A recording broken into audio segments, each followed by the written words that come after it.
That That sounds sounds good. Sounds great good to to me. me. All right. Well, thanks again for joining me here at Pastor's Positive Mental Health Institute. Kirk here as always, and here with another guest with a beautiful haircut. And so I've heard it said that God made only so many perfect heads, the rest he covered with hair. And so a part of being that perfect head club, along with my friend Aaron, who's serving in ministry here in Pocatello, Idaho, which I'll give a little bit time for him to share about that journey to get here. But if you like what you're seeing, please share and subscribe to not miss any content. And so without delaying any longer, this is Pastor Aaron Floyd. And before we get up to your church here, Aaron, just let me know a little bit about what got you to be a pastor. Yeah, so it's great to be with you, Kirk. Looking forward to the conversation. That is a long conversation that I will try to make as short as possible. I like to say that I started going to church 9 months before I was born. My mom's family, in particular, was and still is very well connected within the Assemblies of God denomination. My uncle was at one point the director of the Far East Asia Seminary of Theology, so he basically ran the seminary for the entire East Asian province for the AG. So lots in there. Been in church a long time. In sixth grade, so this would have been, I don't know what, 1994, 93, somewhere around there. I started my first sort of like ministry job by playing trombone with the musicians for the worship service. Wow.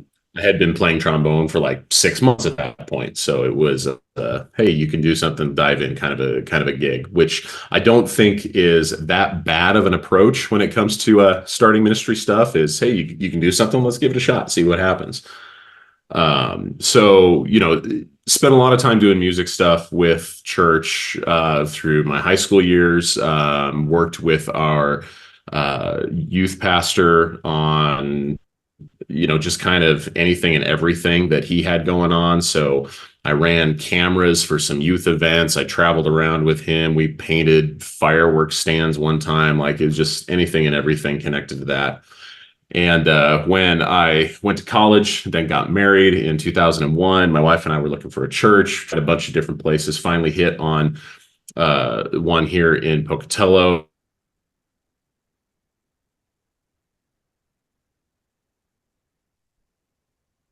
Wow, that's all you get. Oh, there you go.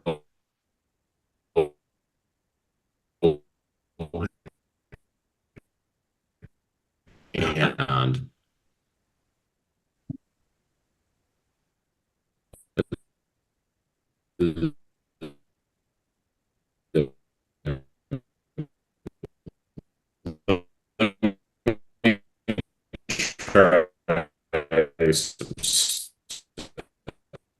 So we've kind of lost the connection here, but we can edit it.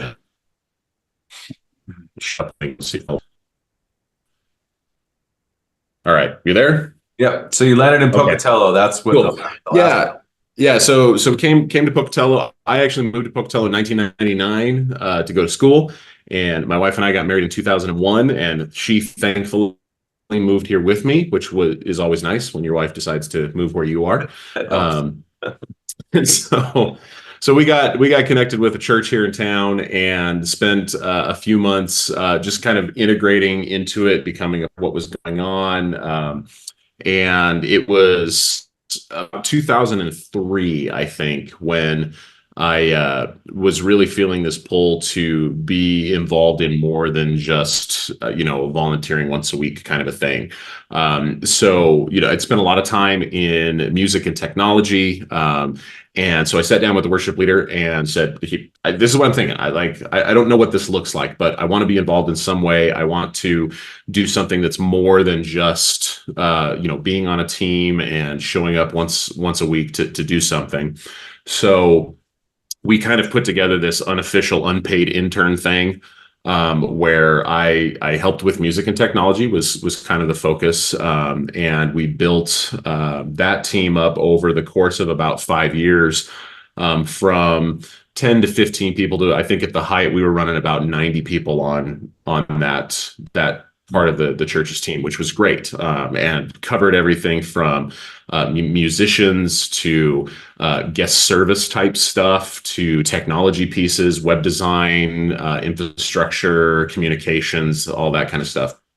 Eventually was brought on staff as part of the staff there at the church, and did that for a couple of years. And it was in about 2008 when I started to feel the next pull toward, something different, right? I was leading worship, I was running technology teams, but I'd had a couple of opportunities to teach, to preach, and was starting to feel a bit more of a push, a pull to some other things. And so met some people through God's providence, got connected with some guys who were doing some very interesting things at a big church in South Carolina.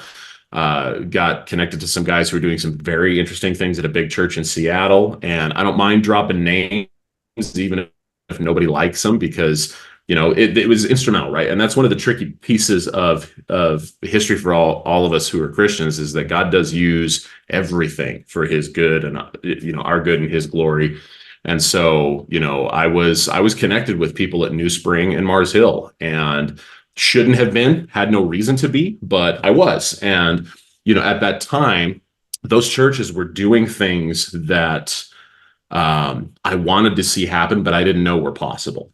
Yeah. And saying things and talking to people and being effective in ways that I didn't know was possible. And it's definitely not that we are, doing that here, but it was something that God used to move me into the next spot to kind of keep that process going.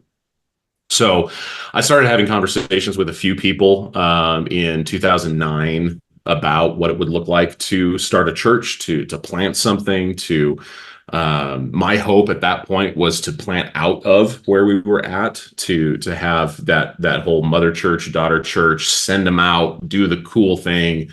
That was my plan, and that was not what happened. That was not the way that God decided he wanted to do that. So the church went through a senior pastor transition in 2010. And it was not an easy one. It was not a smooth transition. It came with a lot of pain. It came with a lot of loss and trouble through that time. Fortunately, they're in a better spot now, so that's great. But at the time, it wasn't really fun. I remember, being in a budget meeting where there was a lot of discussion about what those line items were going to look like. And, the 32-year-old guy with 2 kids, he'd be okay, so we can just slash him and move on. So, I got fired, spent a couple of months in my basement with some pretty heavy depression, trying to figure out what was going on. Had spent a lot of time investing in this church, and then just kind of got dropped. Wasn't pleasant. But out of that, we decided it was time to really pursue getting something started. And I wanted to be really careful, because I wasn't in a great spot, but I wanted to be really careful that we didn't plant out of spite, that we didn't just look at everything that we had experienced and say, we're going to do none of that because those guys did it. So we actually took almost a year before we did anything official. And it was just a few people together who were on board with what we wanted to do and saw the vision of what could be. And so we spent a lot of time praying. We spent a lot of time being together, just very low key, very under the radar, trying to give God time to work in us through the hurt that we'd experienced at this other church, right? We didn't want to go in angry and depressed and hurt like that. So we, after that point, we started spinning up, started having some public services, very atypical church plant. And that's a hard thing to say, because I would have loved to have been the typical church plant and, it launched with 100 people and, grown and all this kind of stuff. It just hasn't been the case. I've had to learn how to be a pastor of a small church, and there's a lot of really great things that come with that. And there's some lessons to kind of work through.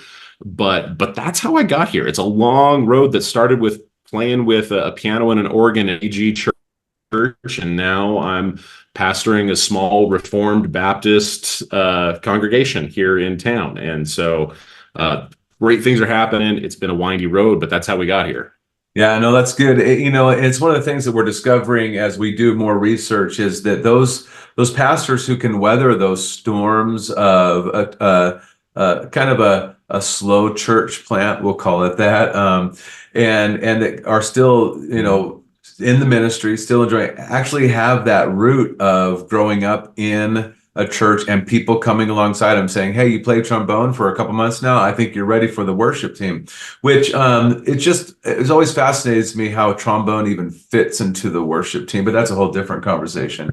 But again, it's someone investing in. Oh man, it was an eclectic mix. Yeah, it sounds like but it says, "Hey, come alongside," because the bigger picture is making a young person feel that they can contribute.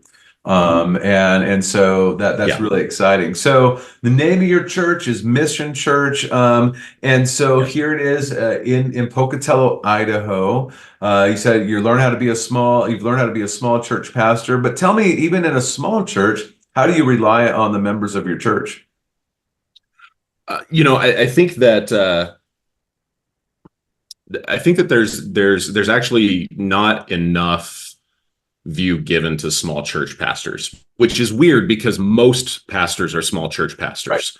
Right. But it's not flashy, it's not big and sexy, it's not all those things, and so it's harder to really dig it out. I think that fundamentally, you don't make it as a small church pastor if you don't rely on the people who are there, because they're all you've got. Mm-hmm. I in listening to some of the other interviews you've done and conversations I've had with other people over the course of time, right?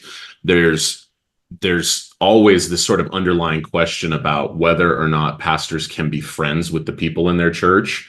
And when you're a small church, you don't have a choice, right? You have to be friends because that's all you got. So it really is learning to embody kind of that New Testament approach to the body life, that we are who God has given to each other to encourage, to challenge, to walk with in trial and in triumph. And yes, there is spiritual oversight and authority that resides in the elders of the church, but it's done in the context of we are friends who love Jesus, we love each other, we're in the same boat, we're all going the same way, so we have to be friends with each other in order for this to work. Yeah. I mean, I don't see any prohibition in Scripture that you can't be friends with your church members, and I think some of the reality is we're really where we place ourselves as pastors. Are we just another sheep that's doing our job? This is what God's called me to do. You're called to do this, whatever it is. I'm called to do this. We both want to help each other do it well. In Ephesians chapter 4, that we would build one another up in love. And so, I find too, as I've had this discussion, some pastors don't think you should be friends with church members because they have gotten hurt in the past from friends in the church. And so it's kind of a guard for them. It's messy to have friends in the church, but it's also glorious. And so it's really good. So can you tell me about a time in ministry when you just maybe you were feeling kind of down or dealing with something and then you felt built up? Yeah. So even though we're a small church, I firmly believe in a plurality of elders. I think that it's dangerous to go alone, so you should take somebody with you. Not that that's always a possibility. So even in a small church, we have there's two elders. There's me and another guy that it helps lead things. And even just over the summer, coming out of about the middle part of July, I was not aware of this bad pastor, bad paying attention to things. But I had actually gone from the end of August 2023 and preached every Sunday until the middle of July 2024. I had taken no time off. I had not stopped for anything, just had gone like a 6-month run. And I was not in a good spot. Emotionally, I was not in a good spot physically, mentally, like everything was just kind of running on fumes. And so I kind of crashed out on a Sunday morning, which is not the greatest time. It is Sunday night. But in my own mind, it's like, I'm not feeling great. I'm going to muscle through. I'm going to finish writing my sermon. I'm going to get up and we're going to get this done.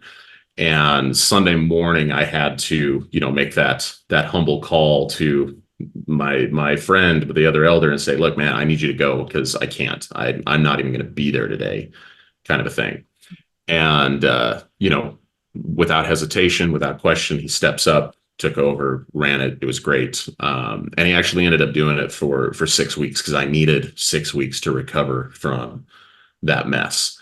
But it was fantastic because I got to go to church, and it's not that I abdicated my eldership role, but I didn't have to lead those things. I didn't have to prepare as many things or in the same way. And so it's fantastic to be in a spot where I've got friends, I've got people on the team, I have other elders that can and are willing and are able to step in and do the things that need to be done in order for us to continue and give me the chance to rest the way that I should have been over the course of the time leading up to that, right? But I wasn't.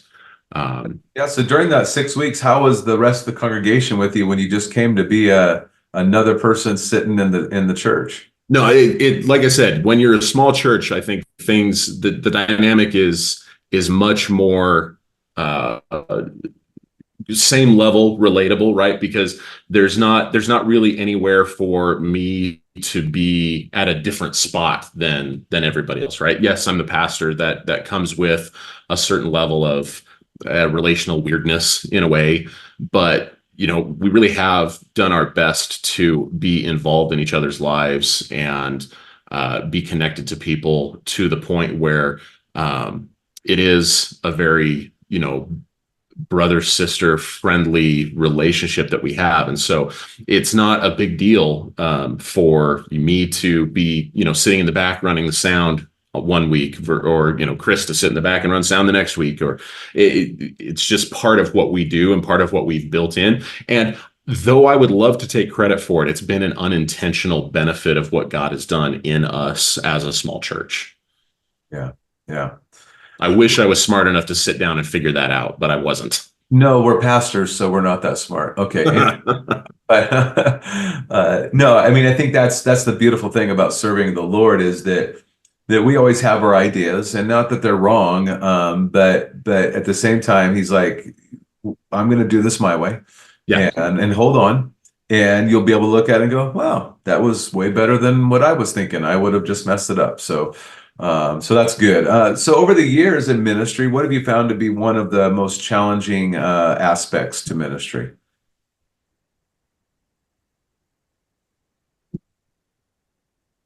I think one of the most challenging pieces is trying to reconcile my own expectations of people with not just reality of them, but reality of what God is doing in them.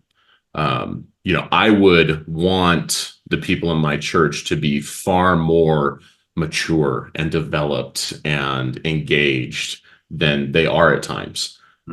It's like we've been doing this for years. Why aren't you there yet? And yet, a lot of it is entirely dependent on what God is doing in them. And a lot of the times it's happening in a way that he's using the stuff that I'm doing, but I just don't know. Mm-hmm. And so trying to, pull down my own expectations to say, okay, I wish you were somewhere else, but you're not. So where are you? What is God doing with you? And how can I be more helpful with where you're at, rather than trying to get you somewhere I think you should be? How do we get you where you are now? Yeah, it's tough. We have to really believe Scripture. Hebrews chapter 12. That Jesus is the author and the finisher of our faith, and then Philippians 1, he who began a good work is faithful to complete it. And nowhere does it say as long as you as the pastor do your job. No, obviously we Right. contribute to that, but the guy who's doing the work is the Holy Spirit. And so it's tough sometimes, Yes. like you say, to go, I really think you should be here because I think that's what's best for you, not just for me to think that I'm getting validated somewhat as a pastor, but I want to see you not dealing with some of these things anymore. And yet we know that the Holy Spirit is Yeah. doing a perfect work in them. But when you've Mhm. had those expectations and whatnot, how have other church members, or maybe even those church members, helped you help kind of meet you with some of those challenges and help you out? Oh, you froze again. Or are you thinking really hard? One of the two.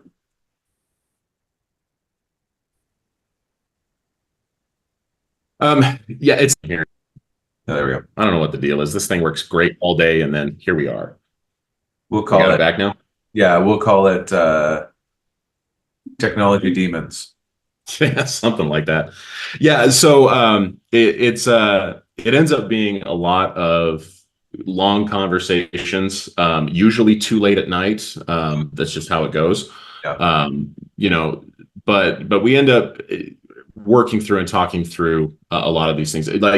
It's a very and has been a very freeing perspective when we look at like the Hebrews and the Philippians passages as we think about what God is doing within us and within the people in our church. And at the same time, the flip side of that is that not only do I get to trust that God is working in them the way that he wants to, and that he will finish it and it will be perfect the way he has intended it to be, but that also means that I can't mess it up beyond his ability to do what he wants. Yeah. Yeah.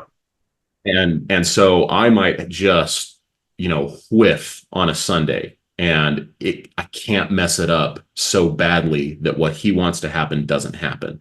I might completely botch a conversation, but I can't mess it up so badly that what he wants to happen doesn't happen. And so that's sort of the opposite side of that. Is as I struggle with the expectations, it's no, you're not that important. You're Uh, like, you just aren't. You don't have that much power. You don't have that much control. Don't try to. Don't worry about it. Pray and let God do what he's going to do. yeah. So when you've had some of those moments, can you speak to maybe when you did discover, oh, God's working on something that I wasn't even aware of, and that kind of helped you out? Can you think of a specific situation? Obviously, we want to protect the innocent, but Yeah, no, it's been really interesting in that for the first, I don't know, 5 to 7 years of what we were doing, we were a very sort of transient church. We were a church for people who were going to be here for a while and knew they were leaving. And what's weird about it is that at that point in time, there wasn't a lot of room in some of the other established churches in the area for that. It was harder to get into. And I don't know if it was a size thing or what, but whatever. For whatever reason, God brought people to us that weren't going to stay. And so that was hard to begin with. But what I found is that we became a place of both rest and maturing in the lives of those people. So, I can think of 3 or 4 families who came in, 2 or 3 of those husbands and fathers in particular, who came in a bit run down, a bit kind of bedraggled from life, and were able to rest and then grow. And then when they moved on, not only did they go on stronger than when they came in, but they went on to do things that I didn't really expect any of them to be. In particular, we had one guy come in, young family, 1 kid at the time, and they were with us for about 3 years. When they left, they had 2 more kids, and he went and found a great church and became an elder in that church. Like, fantastic. yeah, yeah, Not something that I would have seen from him. The temperament, nothing that I knew of him was like, you know what, you can make a good church elder someday. It's like you're a good dad, you're a good husband, great. And if that's all that you ever get, great. and he went on and God did something even more with that. And so that's really the thing that I've tried to do as we work with each other, as we spend time together, is I've tried to not limit the way that I think about people and what they can do. Where they might end up, I don't know. Starting to see, these bits and pieces pop up of, no, I really think there's something that God wants to do with you, and we want to be a part of that. We want to help. Yeah. That's really important, Aaron. A lot of times when pastors see families move on, whether it's locally or they move out of town or something like that, it's easy for them to think, well, I'm doing something wrong or whatnot. And I was served with a pastor for 8 years. Yeah, about 8 years, almost 9. And he was moved back to the area, and he's like, I just feel like I'm putting a spice into a dish, and people come and they like it for a while, then all of a sudden they don't like it. And I said, I was talking to him. I really encouraged him. Said, where are these people now? And some of them moved away, and some of them were still 20 miles away at some larger churches that had popped up in the area. And every single one of them was engaged in going to church. And I said, man, you were faithful for the time that God had them. And it's not like they're leaving upset and leaving Christianity altogether. They are plugging into the next church. And so, it's hard for us to kind of go, wait, I don't own the people, right? They're God's people. It's God's church. And so it's important for us to go, wait a second. I really like that you have that perspective. Oh, and they moved and now they're doing this. And so I got to be a part of their journey for this season and whatever that is. And I had a gal in our church. She came 3 weeks, elderly lady. When I say elderly, early 60s maybe. And the second week she goes, I need to be baptized. I said, awesome, let's baptize you. So we baptized her. She texts me 2 days later. She says, hey, I'm moving to Salmon. I'm like, okay. Okay. Well, okay, I guess I did my job. And she just thanked me for the church and how welcoming we were and all that good stuff. And I'm like, okay, awesome. Okay. I told people, I don't know if we'll see her again, but hey, we faithful. And so she could be baptized. I guess that's why God brought her here, who, we like to baptize people. That's what we do. But anyway, we all do, right? So tell me how a church member or someone in your church has made you smile in the last couple of weeks.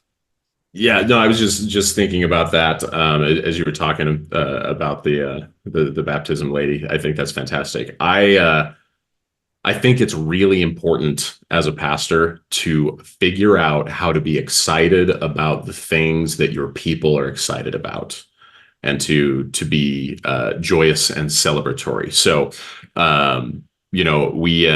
we've got a pretty strong connection. I actually make a little bit of a joke about it, in that we're slowly trying to take over the Idaho Baptist Convention without being a part of it.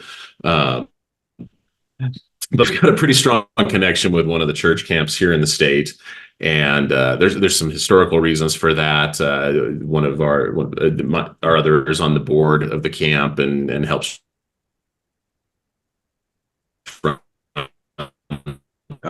Froze again. Must be the wind. And our kids are invested. Like, our student luck any better? I've tried to shut everything down. There we go. I don't know what the deal is. Yeah. Anyway, so our kids are excited about it. They love to go. They love to be a part of it, even to the point where my oldest son and the other elder's oldest daughter spent 3 weeks up there this summer, both attending camp and being cabin leaders at a camp, at the kids camp, and then a week of volunteering to help run a couple other camps and clean up and do projects. Like, they're in. Nice. And as part of that, right, they've spent this time up there. They had conversations, and they invited people that they met at camp to come to church, to come to youth group. And lo and behold, people came. So people they've talked to come to youth group, come to church, to see the excitement in them over that happening. That has made me happy, has made me excited about what's going on, right? Like, I've got I don't remember what last night's count was, but in the last couple of we've been pushing 20 students at our youth group, which is crazy. Yeah. We've got more students who come from families who don't come to church than we do that do. So, Nice. they're excited and they're engaging, and that makes me excited about what is coming. It's been a lot of work Yeah. over the last, 10, 12 years to get to this point. And I'm trying to remind myself that it's good for me to be happy and excited about the things that they're happy and excited about. Yeah. Well, what you speak to is falls under personal satisfaction, and that's optimism about the future and engagement with church members. And so when you see, especially youth and families, just get excited about what the Lord's doing and excited about the Lord Himself, really, that just, I mean, how do you not smile? How do you not go, wow, this is just amazing? And so, that's good. And so I think, but one thing you mentioned and that I just kind of want to highlight is making sure you're engaging with the people in your congregation enough to know that they're excited about things. Because it's easy for us often to get, I mean, and you might have been this way before you took your 6 weeks off from preaching. You might have been a little disconnected towards the end there and really not engaging with people. You might have been going through the motions a little bit, but not really connecting with them. And so, I mean, how good it is that you were able just to pause and take that break and then re-engage again to everybody. So that's awesome. Yeah, definitely. Yeah. So wrapping this up, what is the desire for the people at your church? You could sum it up. It's that they would be more like Jesus, right? Like that we would really, really dive into that recognition that we are not our own. We are bought with a price, that our chief end is to glorify God and to be filled with joy from Him forever. That's really what I want to see, right? I want to see people who have fully given themselves to Christ, and that's a process that takes time, it takes work, it takes effort, but that's what I'm looking for, and we'll get there someday. Not today, maybe, but we'll get there someday. Well, it's not up to us, fortunately, so that's good. But that's a good desire. Hey, if someone wanted to come check your church out, what's a couple ways they could do that? Yeah, so we actually share some space with Calvary Chapel because we're a small church and I don't want the overhead of a building. And they've got a big one, so there's room to spare. So we meet at the Calvary Chapel building at 1633 Olympus on Sunday afternoons at 1:30. It's great for people who want to sleep in, get a little breakfast, come to church. We'd love to have you join us that way. You can hit us up on the website, missionchurch.co. Email address is there, form. Find us on Facebook. We're there. All your kind of standard places and ways. Happy to reach out and talk with anybody. You want to show up? Great. Anytime, anywhere, we'll do it. Yeah. Well, I hope everyone enjoyed this. We have a weird connection We do. from a pastor in Northern California. We both know. And God just said, "Hey, we kind of understand one another a little bit." And again, the haircut, of course. So again, I just want to thank everyone for listening. Aaron, thanks so much for spending some time with me. Look forward to spending more time with you. And we will record those conversations, though. But anyway, and so again, if you like this, please subscribe, and share. And together we can build one another up in love and help the church flourish.